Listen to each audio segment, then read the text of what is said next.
We are proposing to have separate ballots for at-large seats. 2 at-large members elected on separate ballots, at-large A and at-large B, instead of a single vote for 2 on one ballot. Each still represents the entire city as they do now. There'll be no change as to what the at-large council members would support. They will still support the full city and county of Denver, which is absolutely necessary, but they will be on 2 separate ballots. It ensures majority winners as required of all other Denver city officials. All other citywide officials running in our municipal races also run for a 50+1% vote. This will bring that level of consistency, and our fellow historian, Councilmember Flynn, will speak to the history of why that is important and the initial thoughts of the creation of the seats and why this brings it into continuity with that initial thought.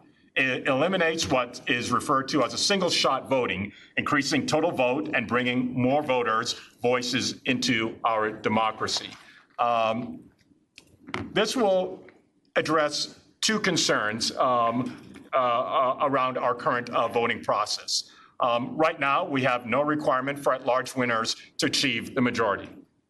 We've had 1 council member at large, I believe Councilmember Ortega, that received the majority, and Councilmember Flynn, once again, will share a little bit of the history of this. This was not the original intent of the voter-approved plan. The voter-approved plan was for 2 elections, a primary and a general election. But one part of this was tossed out by the state Supreme Court in 1971, which was the primary. This proposal restores the original intent and aligns at-large elections with all other Denver elected officials by achieving greater than 50% of the vote. Single ballot with 2 votes prompts many voters to leave their second election blank. Data from voting records that we'll share within this presentation clearly indicates significant amount of additional undervoting due to single-shot voting strategy. Majority choices require at-large winners to win more than 50% of the vote. It's quite simple.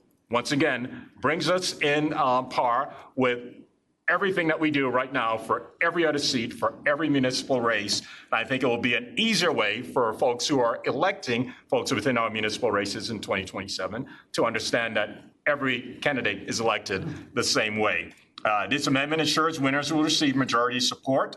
A little bit of background: in 9 elections since 1991, average first place percentage was 32.77%.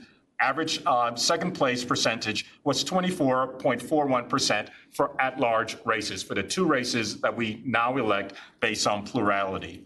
This aligns at-large voting method with all other elected city officials, which was the original intent when the at-large seats were established in 1971, and ensures use of same system for all municipal offices.